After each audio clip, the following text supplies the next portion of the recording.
Всем привет! Сейчас маркетинг просто захватил весь мир. Но вот только красивые продукты, какие в рекламе, по-моему, в жизни выглядят совсем не так, как хотелось бы. Итак, сегодня мы постараемся повторить еду из рекламы. В первую очередь по внешнему виду, а во вторую уже и по вкусу. А поможет мне в этом мой сын Егор. Всем привет и приятного просмотра! По традиции ставим лайки и подписываемся заранее. А мы начинаем готовить пончики. Вернее, не пончики, а донат. В нашем случае донат с кокосом. Смотрим, как он выглядит на упаковке. Открываем. В принципе, похоже было ровно до того момента, пока мы его не разрезали. Начинки в нем мало, хотя, судя по упаковке, должно быть больше. Гораздо больше. Сначала делаем тесто. Первым делом отрезаем 90 грамм сливочного масла и растапливаем его в микроволновке. В основную миску вливаем 250 мл молока жирностью 3,2%. К нему же растопленное масло, немного ванилина, яйца 2 штуки разбиваем туда же. 12 грамм сухих дрожжей, 60 грамм сахара, щепотка соли и 640 грамм муки высыпаем частями. Перемешиваем сначала венчиком, чуть позже руками. Получается вот такое приятное на ощупь тесто. Укладываем в чашу, смазываем растительным маслом, чтобы не заветрилось, и оставляем на время в теплом месте. Пусть оно всходит. Теперь займемся заварным кремом. В кастрюльку высыпаем 2/3 стакана сахара. Разбиваем одно яйцо и взбиваем, пока масса не побелеет.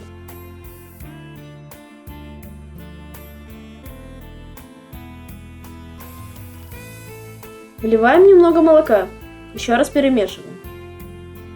В роли загустителя используем 4 столовых ложки муки и перемешиваем.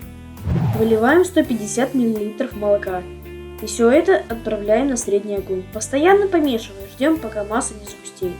Определить это просто. Поднимаем венчик, и если на нем задерживается крем, то огонь можно выключать. Остается добавить 10 грамм сливочного масла. Разрезаем лимон и выдавливаем немного лимонного сока. Ах да, донат все-таки у нас с кокосом, поэтому добавим немного кокосовой стружки. Все, крем готов. Можно отправлять его в холодильник, там он станет еще гуще. И к этому времени тесто уже взошло. Немного его перемешиваем. Формируем шарики. Раскатываем скалкой, и раскатывается оно просто божественно. Не стягивается обратно, как остальные виды теста, что немаловажно. Раскатываем до толщины листа в 1 см. И теперь просто подходящим круглым предметом выдавливаем круги в тесте. Если есть неровности, то исправляем их пальцами. Теперь круглым предметом поменьше выдавливаем центр вашего пончика. Я использую просто крышку от бутылки. Все это будет готовиться во фритюре, поэтому ставим кастрюлю на огонь и выливаем в нее очень много масла. Ждем, пока масло разогреется, и отпускаем в него пончики. Главное, чтобы масло не было слишком горячим, то есть из-под теста должны выходить пузырьки, но супер сильно бурлить все это не должно. 4, может 5 минут с одной стороны и переворачиваем. Еще 4 минуты и перекладываем их на бумажные полотенца. Во фритюре пончики надуваются и становятся толще раза в 3. Зацените, насколько они пышные. Дальше нам нужен будет вот такой кулинарный шприц. Отсоединяем колбу и заполняем ее кремом. И теперь при нажатии крем будет вытекать. Берем пончики с той стороны, которая будет внизу, наполняем кремом.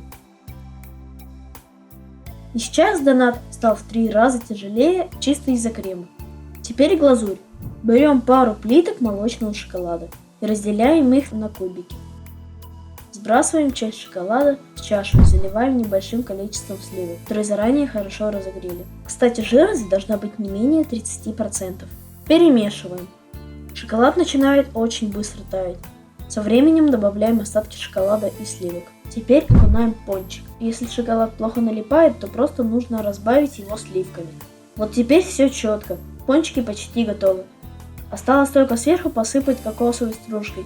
И в принципе, пончик получается похож. Особенно по количеству начинки. А по вкусу на 3 головы выше, чем покупной. По-моему, рубрика получилась крутой. Если вы умудритесь на этом видео набрать 1000 лайков, то я ее продолжу.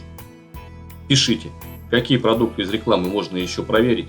Подписывайтесь на канал. И всем пока.